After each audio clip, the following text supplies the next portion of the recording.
Oke, baik. Assalamualaikum warahmatullahi wabarakatuh. Jadi hari ini saya dan teman-teman saya kelompok 9 akan presentasikan industri kimia. Jadi perkenalkan sebelumnya nama saya Gusman Putra Nugroho dengan NIM belakang 105.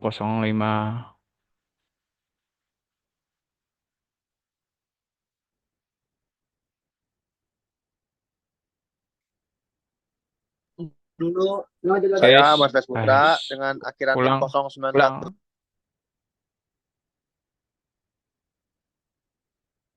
Bill. Saya Sabila Nurfaiza dengan akhiran NIM 096. Oke, jadi ini kita akan menjelaskan yang pertama yaitu definisi elektrokimia, terus kita lanjut ke prinsip, dan untuk yang terakhir yaitu pengaplikasiannya. Apa itu elektrokimia? Jadi elektrokimia adalah mempelajari hubungan antara energi listrik dan perubahan kimia dengan energi listrik sebagai hasil dari perubahan kimia atau sebaliknya. Reaksi ini melibatkan muatan listrik yang bergerak di antara elektroda dan elektrolit. Elektroda terdiri dari katoda dan anoda, dan elektrolit sebagai larutan yang mengantarkan arus listrik. Jadi apa itu prinsip-prinsip elektrokimia? Jadi ada jenis elektrokimia pertama yaitu sel volta atau bisa bilang galvani, yaitu yaitu reaksi kimia yang menghasilkan listrik, reaksi spontan, dan itu reaksinya spontan. Terus anoda ada negatif, reaksi oksidasi. Terus untuk katodanya positif, reaksi reduksi. Elektron juga bisa, elektron mengalir dari anoda ke katoda, dan aliran anion ke anoda, kation ke katoda, dan selanjutnya yaitu elektrolisis. Dan elektrolisis itu reaksi kimia yang memerlukan listrik, kembali lagi seperti biasa, seperti tadi awal. Terus reaksinya tidak spontan. Terus anodanya itu dari positif terus ke jadi reaksi oksidasi. Terus untuk katodanya itu negatif, reaksi reduksi. Terus elektronnya mengalir dari anoda ke katoda melalui elektrolit. Dan untuk yang terakhir aliran ionnya yaitu anion ke anoda, kation ke katoda. Untuk komponen sel elektroda terdiri dari dua bagian, yaitu anoda, tempat terjadinya oksidasi.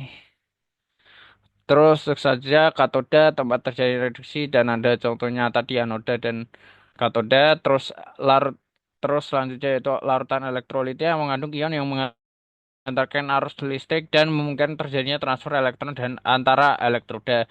Tentu saja itu ada jembatan garam, ini memungkinkan migrasi ion antara larutan elektrolitik untuk menjaga keseimbangan muatan sehingga reaksi dapat berlangsung terus-menerus.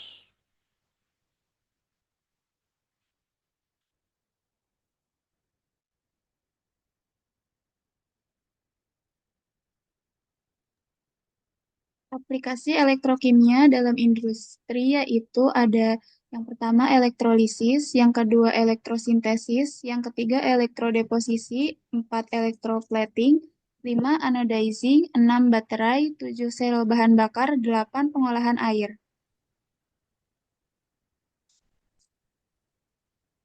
Elektrolisis dibagi menjadi tiga, yaitu yang pertama industri klor-alkali, salah satu industri elektrokimia terpenting. Produksi klorin atau Cl2 dan sodium hidroksida atau NaOH untuk keperluan berbagai industri kimia. Yang kedua yaitu produksi aluminium, yaitu proses peleburan menggunakan metode Hall-Héroult. Yang ketiga, industri makanan, yaitu produksi hidrogen.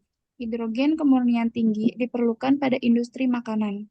Elektrolisis air menghasilkan hidrogen pada katoda dan oksigen pada anoda. Industri klor-alkali. Prosesnya yaitu merkuri sel yang A, diafragma sel yang B, dan membran sel yang C. Produksi aluminium. Senyawa oksida aluminium hampir murni, yang disebut alumina, dilarutkan pada suhu 950 derajat Celcius atau 1750 derajat Fahrenheit dalam elektrolit cair yang terdiri dari aluminium, natrium, dan fluor. Dielektrolisis untuk menghasilkan logam aluminium di katoda dan gas oksigen di anoda. Industri makanan produksi hidrogen. Prosesnya yaitu polymer electrolyte membrane electrolyzers, alkaline electrolyzers, solid oxide electrolyzers. Pengembangan proses yang lebih efisien, pemakaian energi terbarukan sebagai sumber energi listrik.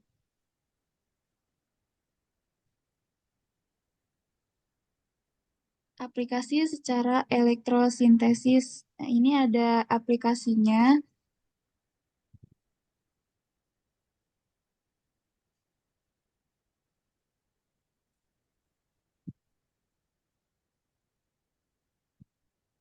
Aplikasi secara elektrodeposisi. Pencegahan korosi, yaitu pelapisan logam dengan bahan pelindung seperti nikel atau krom. Digunakannya untuk mencegah kerusakan akibat lingkungan. Produksi nanopartikel. Teknik ini digunakan dalam pembuatan nanopartikel logam untuk aplikasi dalam nanoteknologi dan material baru. Pemulihan logam dari limbah.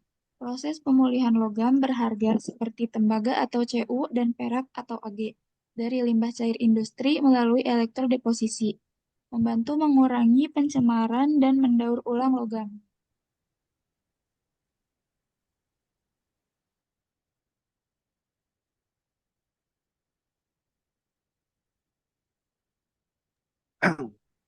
Oke, selanjutnya ada electroplating. Jadi electroplating atau penyepuhan adalah pelapisan logam dengan logam lain menggunakan arus listrik. Electroplating digunakan dengan tujuan menghindari terjadinya korosi pada logam. Penggunaan electroplating ditunjukkan untuk memberikan perlindungan terhadap seng maupun besi baja dari karat. Electroplating dilakukan dalam suatu bejana menggunakan larutan elektrolit. Pada cairan elektrolit dicelupkan sebanyak 2 elektroda yang dihubungkan dengan arus listrik. Elektroda terbagi menjadi kutub positif atau anoda dan kutub negatif atau katoda. Pada proses elektroplating, permukaan benda permukaan benda kerja harus bersifat konduktor dan arus yang digunakan harus arah. Adapun faktor yang mendukung keberhasilan elektroplating yaitu perlakuan pendahuluan, buka kurung, pembersihan, tutup kurung. Media elektrolit atau kondisi elektrolit, rapat arus, dan lama waktu lapisan. Next. Selanjutnya ada anodizing. Anodizing adalah proses pembentukan lapisan oksida pada aluminium yang biasa digunakan sebagai finishing. Tujuan anodizing sendiri, pertama memberikan penampilan yang estetik, yang kedua melindungi aluminium dari korosi dan abrasi, yang ketiga melindungi lapisan atau warna pada permukaan aluminium, yang terakhir menambah masa pakai produk. Selanjutnya ada anodizing dilakukan dengan pencelupan aluminium ke dalam larutan elektrolit asam yang dialiri arus listrik. Faktor yang mempengaruhi proses anodizing yaitu suhu, kerapatan arus, waktu, dan pH.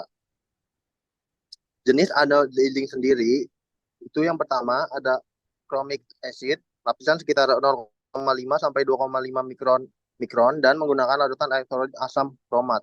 Yang kedua ada sulfuric acid, lapisan sampai dengan 50 mikron dan menggunakan larutan elektrolit asam sulfat. Yang ketiga hard, lapisan mencapai 75 mikron dan menggunakan larutan elektrolit asam sulfat. Next. Dalam industri baterai, elektrokimia dalam industri baterai berfokus pada konversi energi kimia jadi energi listrik melalui reaksi redoks yang terjadi di dalam sel baterai. Berikut adalah penjelasan singkat mengenai aplikasinya. Prinsip kerja. Baterai terdiri dari 2 elektroda, anoda dan katoda, yang dipisahkan oleh elektrolit. Sama pengisian, ion bermigrasi dari katoda ke anoda, sementara elektron mengalir melalui sirkuit eksternal. Proses ini terbalik saat baterai digunakan, menghasilkan listrik. Selanjutnya ada dalam full cell dan mikrobia full cell. Full cell seperti baterai mengubah energi kimia menjadi energi listrik. Reaktan disuplai terus menerus dari luar.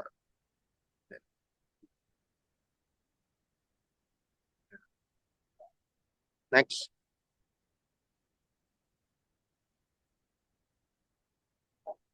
Selanjutnya ada pengolahan air. Metode pengolahan air elektrokimia itu dibagi menjadi 3 metode. Yang pertama metode konversi, yaitu penghancuran elektrokimia, elektrooksidasi, elektroreduksi. Yang kedua ada metode pemisahan, yaitu elektroflotasi, elektrodialisis, elektrodeposisi, elektrofiltrasi, elektrodionisasi. Yang ketiga ada metode gabungan. Yang pertama ada elektrokoagulasi, lalu elektroflotokoagulasi, selanjutnya ada elektrokatalisis, selanjutnya ada elektrodisinfeksi, selanjutnya ada proses elektropenton, selanjutnya ada fotoelektrokatalisis, selanjutnya ada sonoelektrokatalisis. Next.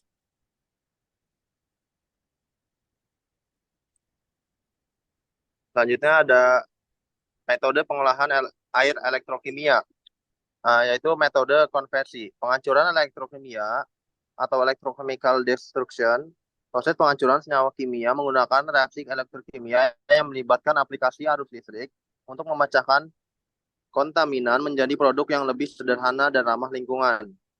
Selanjutnya ada elektrooksidasi atau electrooxidation, proses pengolahan limbah cair dengan menggunakan elektrode untuk mengoksidasi dan menguraikan polutan organik atau anorganik menjadi senyawa yang lebih sederhana atau tidak berbahaya. Selanjutnya ada elektroreduksi atau elektroreduction, proses elektrokimia yang menggunakan arus listrik untuk mereduksi senyawa kimia dengan mentransfer elektron. Sering digunakan untuk mengubah polutan atau ion logam menjadi bentuk yang lebih stabil dan tidak berbahaya. Next.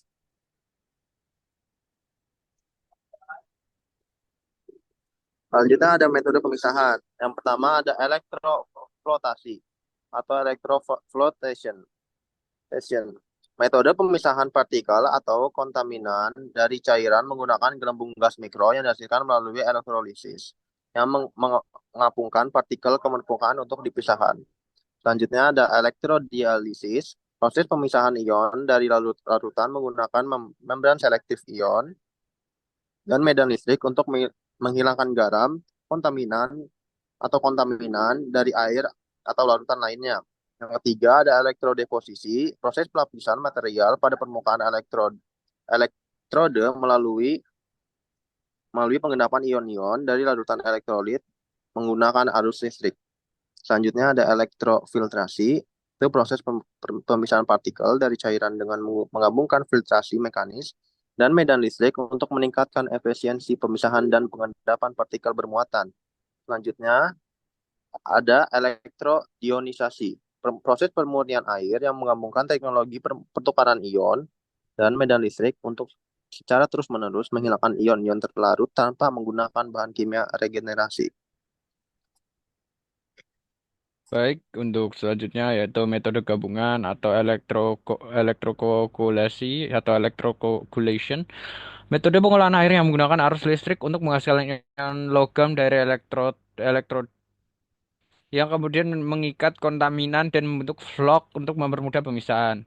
Dan untuk selanjutnya elektroflotokoagulasi atau elektroflotokoagulation, metode pengolahan air yang menggabungkan elektrogulasi dan elektroflotasi di mana ion logam dari elektrod mengogulasikan kontaminan sementara gelembung gas mikro mengapungkannya untuk dipisahkan. Terus yaitu elektrokatalis atau bisa dibilang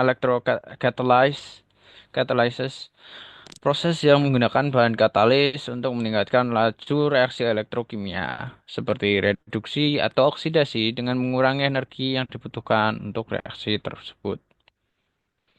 Dan metode gabungan yang akhir yaitu elektrodisinfeksi atau biasa dipanggil dalam bahasa Inggris electrodisinfection, metode pengolahan air yang menggunakan arus listrik untuk menghasilkan spesies oksidatif seperti ozon atau klor yang membunuh mikroorganisme patogen dan membersihkan air.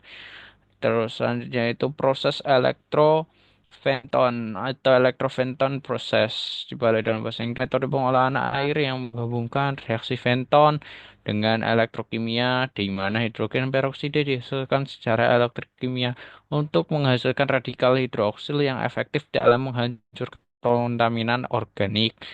Dan untuk selanjutnya fotoelektrokatalis atau bisa dipanggil fotoelektrokatalysis.